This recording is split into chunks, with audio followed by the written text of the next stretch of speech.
Hey, we're here with another episode of SOAR, the Liftoff series. We're just bringing liftoff tips in a lot of different forms these days. And I'm here with Scott Lanigan to talk about his experience in financial life coaching and what that means and how he helps people. Hey, Scott, how are you? Doing well, Taylor. Thanks for having me on.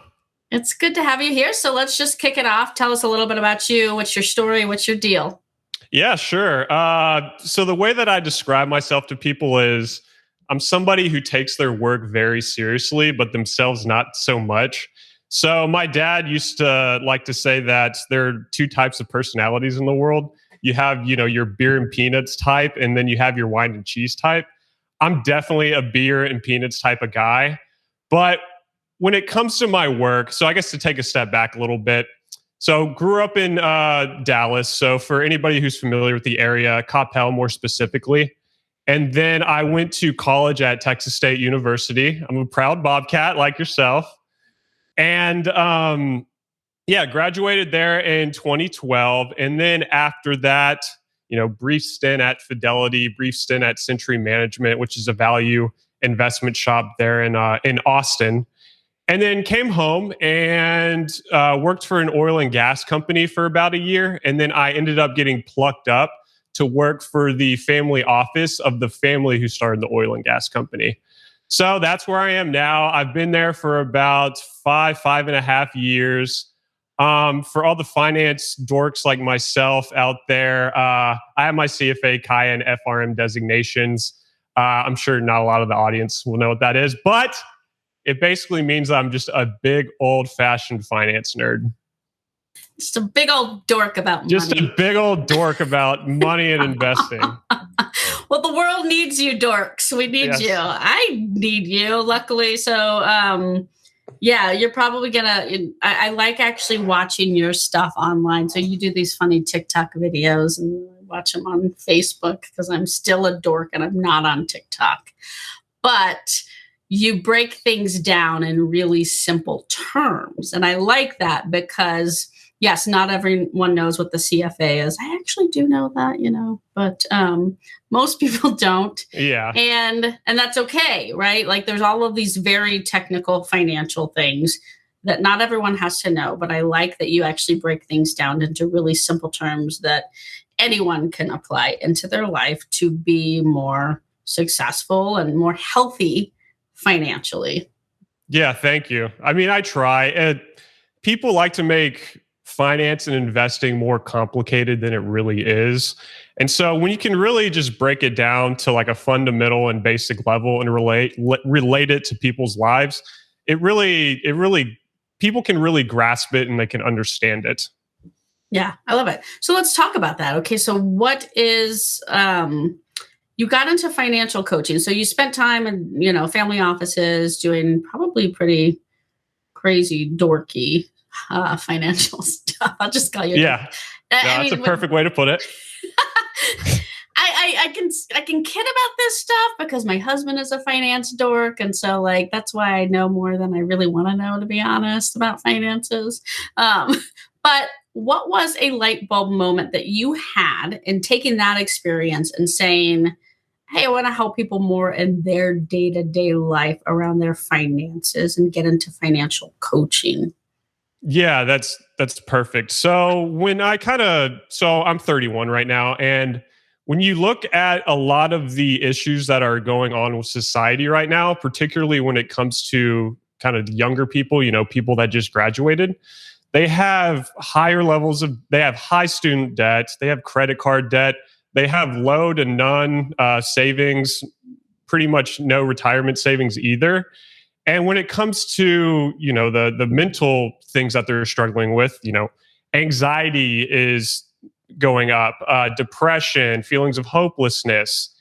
And so that was basically me, if I'm being totally blunt about it, once I graduated. So in my early 20s, I had all of the financial issues that I just described. I remember having to, live at home for a little while in order to save money and, navigate my career and everything like that. And I had very little options. And I remember that my dad came into the room one time and was like, hey, like, I need you to go to the store and get this for us. And I was like, oh my gosh, I've been relegated back to my high school self. I'm doing chores for my parents. I'm, doing work for them, which it's totally justified, but that's that's an area where you graduate, you're like, I'm an adult now. I shouldn't be doing this. And so in my early 20s, I was like, okay, I never want to be in this position again. I want to free up my finances so I have more options in life. And then fast forward a little more to like my mid 20s and later 20s. So I got my finances taken care of. I'm living on my own and everything like that. But, I'm kind of going with the flow, kind of doing what everybody else is doing. And I find that, I'm not happy doing it.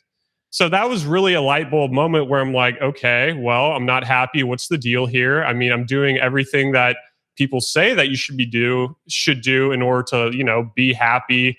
I'm buying the things, I'm going out drinking and doing everything, and I'm just unhappy. So it was really during this time of my life where I started journaling. I started reading up more about, okay, what's living a satisfying life all about?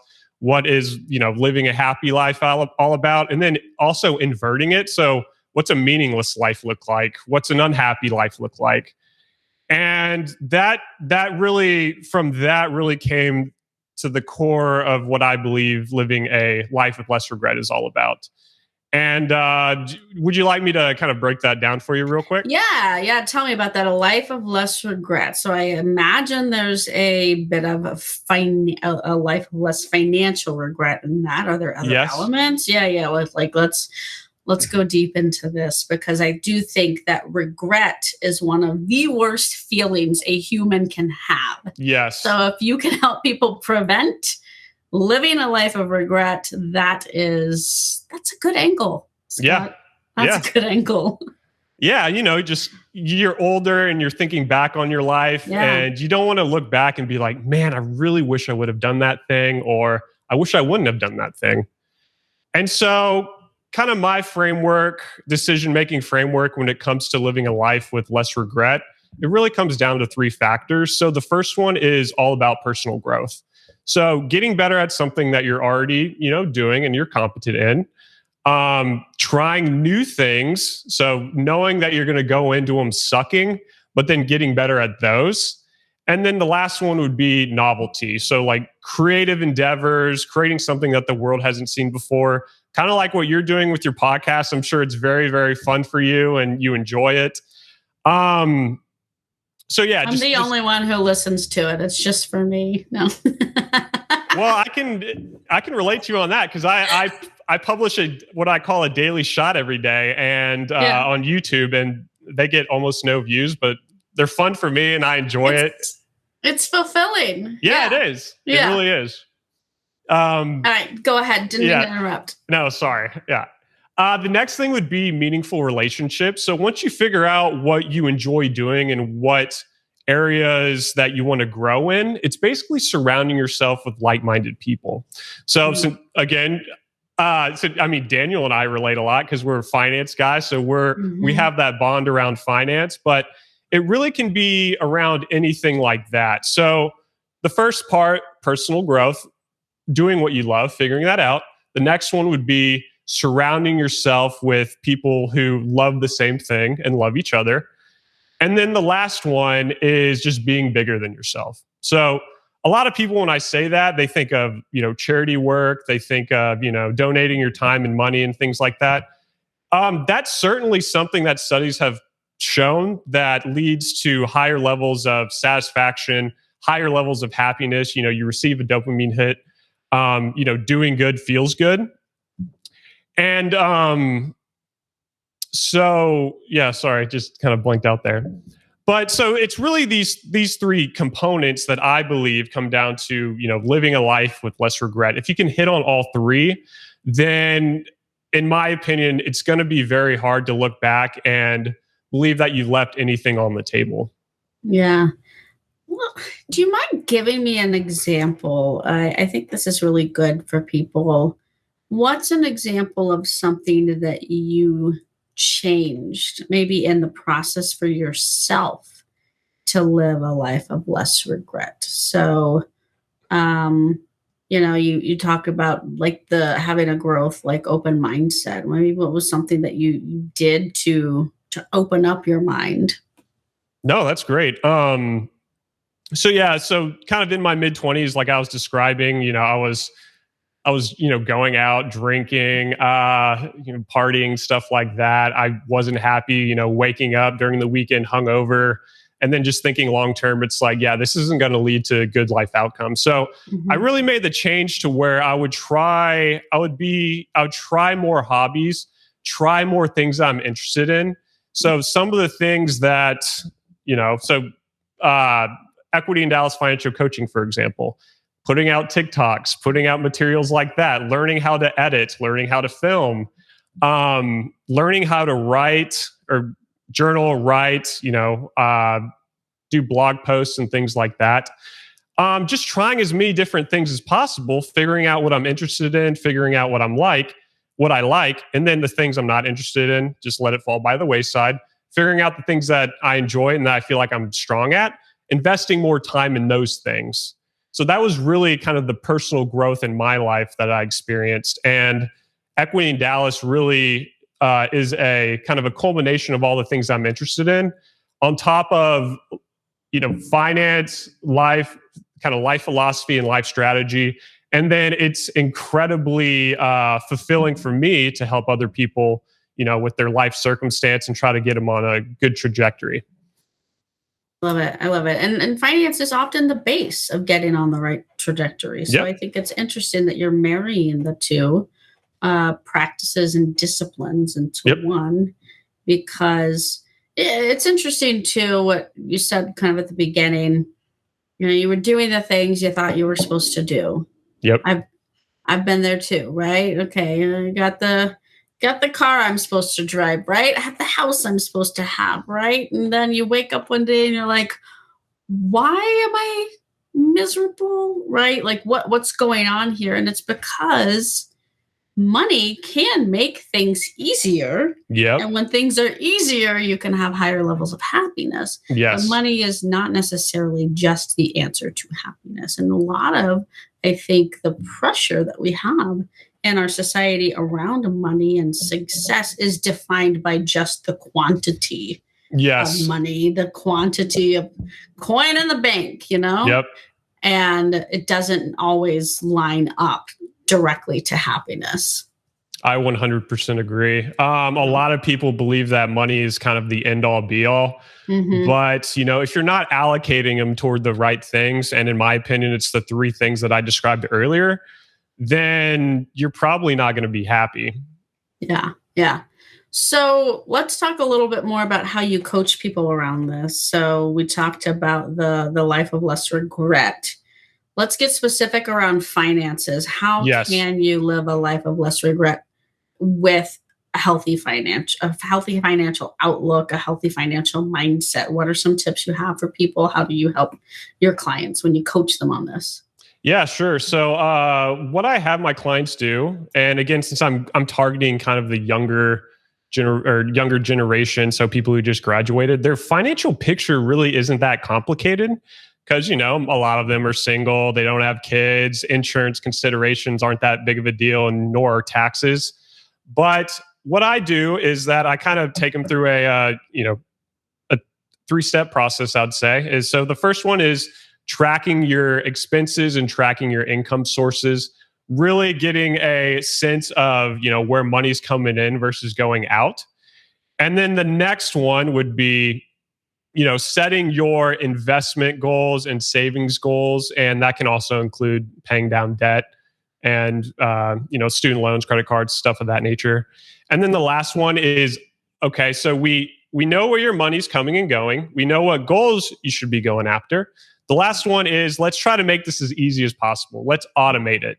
And that really is just as easy as setting a transfer from your checking account or whatever account that your paycheck hits into either a savings account when it comes to savings goals, brokerage account when it comes to investment goals, or paying down your debt, so your credit accounts.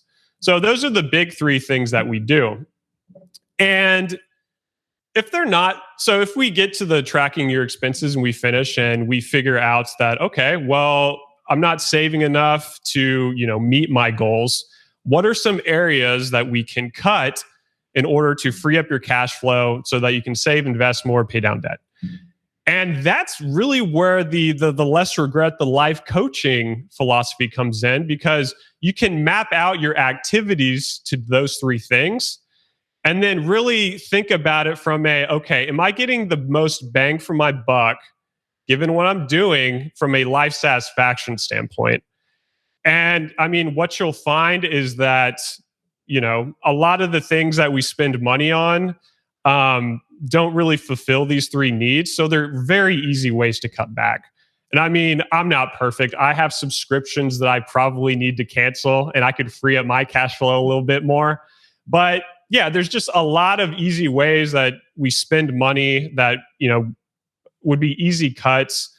Or there's just, other areas where maybe you can recreate the feelings that you get when you do this thing. So the example that I'm thinking of is, going to a restaurant with friends. That can be very pricey. Going out drinking, easily it can be $100 night. Well, you can host people over at your place, cook stuff, maybe host it for the game, go out and grill, and you can have the same experience, so the meaningful relationship component, but for a lot less money. So that's an example of what I'm talking about. Yeah, I love that.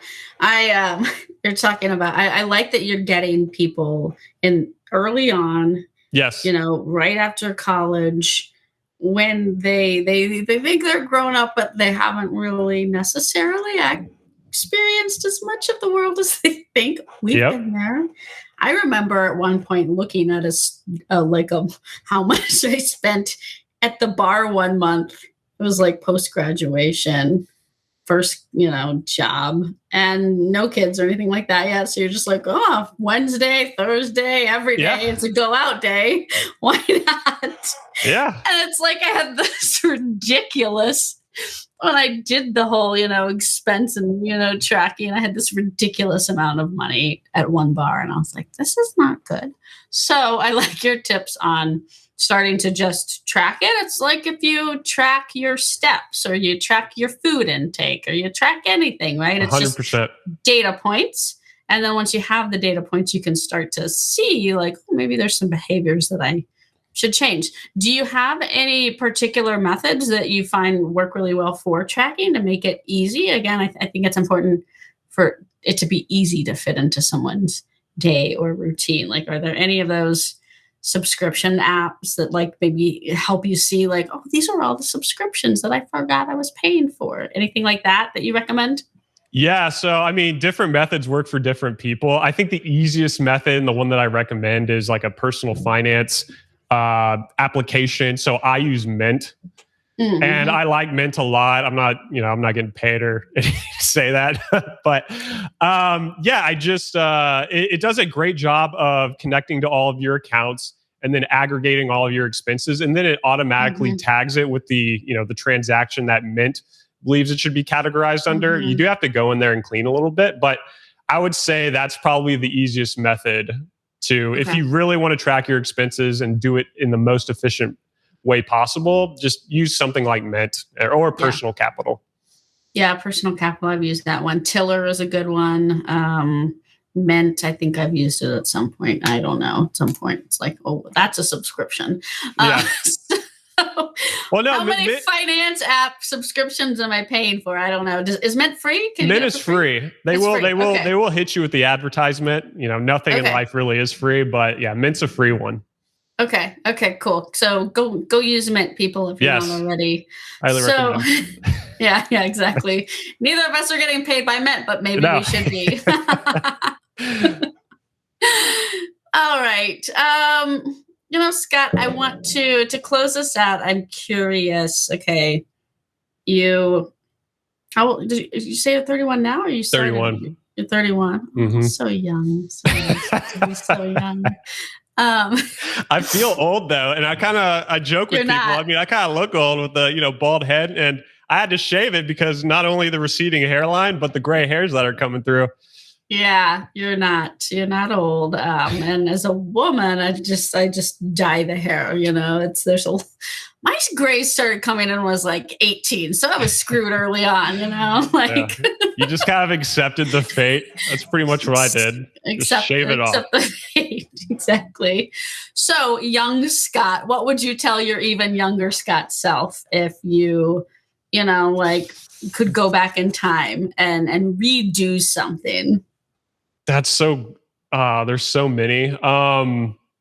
I would say first off, a lot of things that you believe are traits are actually skills developed over time. So I am, I struggle with kind of verbal communication, and one thing that I used to believe is that that's just something that you're born with. Some people are good communicators, others aren't. That's just the way that it is. But what you don't see and is that these people they hone their craft and they work on it every day. And so that's what you're seeing. You're not seeing all the work behind the scenes, but you're seeing the outcome. So yeah, just know that a lot of the things that you see and a lot of the abilities that people have are really just skills crafted over time and not necessarily traits. Man, what's another one? Networking is important. I don't have many regrets in life, but I would say networking. So getting to know people in kind of the field and what you're interested in and developing relationships, especially before you need them, is crucial when it comes to your career and when it just, like I said, when it comes to living a satisfying life. I would say, what's another one? The last one would probably be there's a lot of fun on the other side of fear. If you can get past the fear and kind of the limiting thoughts that you have about yourself, there's a lot of fun. There's a lot of growth opportunities on the other side of that. So I think you asked for one and I gave you three, but I would say those are the major three for me. I liked it. I was writing that down. There's a lot of fun on the other side of fear. I like that a lot. That's a good quote. All right. If people want to get in touch with you, follow you on TikTok, do this or that or whatever, floats their boat when it comes to Scott Lanigan, what's the best way to get in touch and follow along? Yeah, sure. So anybody can send me an email at scottlanigan@eidfc.com. I also have a website, www.eidfc.com. You can also type in equity-in-dallas-financial-coaching.com and get to the same place. You can sign up for a newsletter there. And then when it comes to the fun stuff, well, it's all fun, but when it comes to I would say the silliness, TikTok and Instagram, EID Financial Coaching is the handle. So check me out there as well. Awesome. Love it. Well, hey, thanks so much for your time today. Really appreciate it. And folks, I hope this helped give a little bit of clarity around some ways to think about not living a life of regret and some ways to wrap finance into that part of your life. All right. We'll see you next time, folks. Taylor, thank you so much for having me on. Thanks, Scott. Bye.